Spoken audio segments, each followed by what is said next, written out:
廚房佬炒窿咗嘅一套房，重點佢係做咗2房。咁依家佢嘅要賣嘅總價係18.8萬，重點帶埋全屋嘅全新裝修同埋家私家電，我哋就直接係拎包入住呢個廳啦。麻雀雖小，5臟俱全。咁你話嘅冰箱、雪櫃有啦，呢邊咧放嘅係1.5米乘2米嘅床啦。咁然後咧呢度有個梳妝台，咁佢空間都係完全 OK 嘅。咁窗簾呢啲全部都做過，而且我哋呢邊啲採光係真係冇得頂嘅嚇。大家好，我係阿船啦。咁今日係嚟到我哋呢個惠陽淡水。咁我而家所在嘅位置咧係喺我哋呢個淡水嘅老城區。咁就喺呢個白雲山路嘅邊上啦。咁今日過嚟咧係推薦一套二手樓宇。咁呢套房咧係一個廚房佬炒窿咗嘅一套房啦。咁之前賣緊21萬幾嘅，咁依家咧佢嘅入證面積係48平方，咁2房，重點佢係做咗2房。咁依家佢嘅要賣嘅總價係18.8萬，重點帶埋全屋嘅全新裝修同埋家私家電，我哋就直接係拎包入住。咁首先睇下我哋呢邊嘅交通先。咁我哋首先樓下呢，屋苑樓下就有巴士直接係到達我哋呢個14號線沙田地鐵站。咁而家我哋所在嘅位置呢，就喺呢個淡水立交橋嘅西邊500米唔到。咁然後呢，有呢個166。同樣都係去翻我哋呢個坑子地鐵站嘅，咁都係講緊都係15分鐘左右嘅一個車程啦。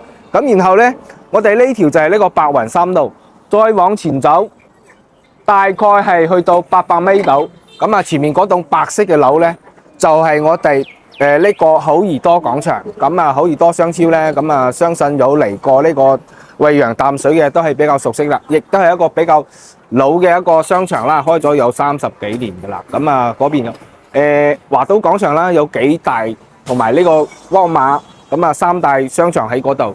咁再往前走呢，前面就係我哋呢個城建一中心啦，大概係1公里度，就係呢個城建一中心惠陽嘅地標。咁呢個黃色嘅樓呢，呢度仲有一個大型嘅商場，嗌萬年廣場。嗰度有個新勤超市，亦都係行過去都係喺10分鐘內就可以行到500米就到呢個萬年廣場啦。所以我哋呢個位呢，亦都係非常之方便嘅。咁然後呢，重點個總價真係夠低，加上又唔使煩拎包入住，我哋直接上去睇下佢個裝修究竟係點先。其實都舒服嘅。雖然開間係2.7米，但係呢，即係該有嘢都有啦，冰箱呢啲咁嘅空調。再加上呢套係廚房佬最敗嘅一個手筆啦。炒窿咗。之前賣緊21.8萬嘅，依家直降3萬，18.8萬。雖然係降咗3萬喎，但係佢對於呢啲總價唔係好高嘅房呢，降3萬其實就真係降咗20幾個點㗎。你諗下，依家賣18.8萬，入證面積48平方。你算落嚟佢4000蚊啦，唔到4000啦平方。重點佢帶埋全屋嘅裝修喎，仲係全新嘅喎。拎包入住，最少唔使煩啦，10零萬。睇下內籠先。首先呢邊入門呢，佢就電子鎖啦。3口一體。左手邊就廚房。都唔係屬於開放式，因為呢佢呢個位呢，真係有個門啱好隔住啲油煙。煤氣灶、抽油煙機、熱水器都有噶啦。右手邊呢，就淋浴區啦。馬桶係新嘅，呢啲包括啲洗手盤啊、洗衣機呢啲全部都係全新嘅。我哋沖涼喺呢個位。到時候做翻個乾濕分離都完全冇問題啦嚇。然後呢，佢呢個淋浴區呢，個空間仲 OK 嘅。再過嚟就呢個廳啦。麻雀雖小，5臟俱全。你話嘅冰箱、雪櫃有啦。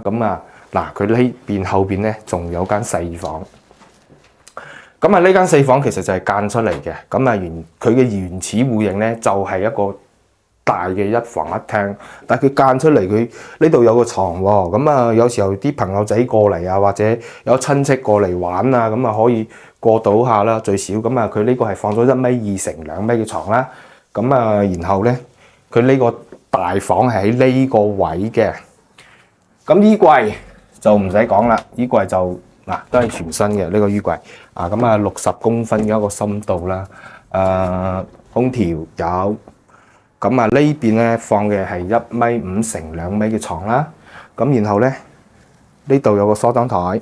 咁啊佢空間都係完全 OK 嘅。咁啊窗簾呢啲全部都做咗，而且我哋呢邊啲採光係真係冇得頂嘅嚇。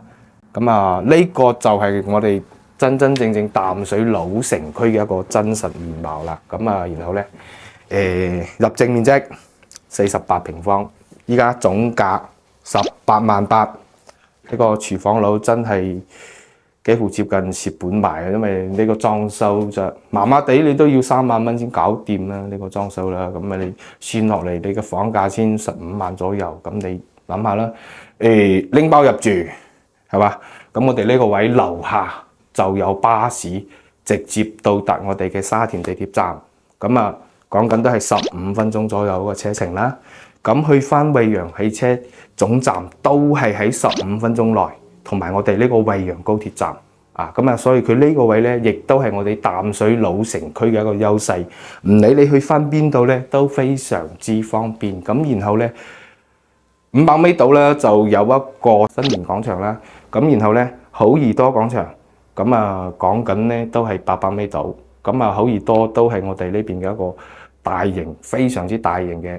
而且年份非常之久嘅一個商場啦。咁啊，然後我哋呢個位去翻承建一中心我哋惠陽嘅地標都係喺1.2公里度所以我哋呢邊係有幾個大型嘅商場去環繞住啦。咁啊，然後交通配套仲 OK， 重點10零萬就可以喺呢個淡水老城區擁有套一。最起碼你話久唔久過嚟住下啊，當旅遊又好。咁啊去翻海邊又近喎，海邊都係講緊20幾分鐘就到我哋嘅呢個黃金海岸海邊。係啦，咁我哋今期就分享到呢度。如果話有興趣嘅朋友仔，及時聯繫我，我哋下期見。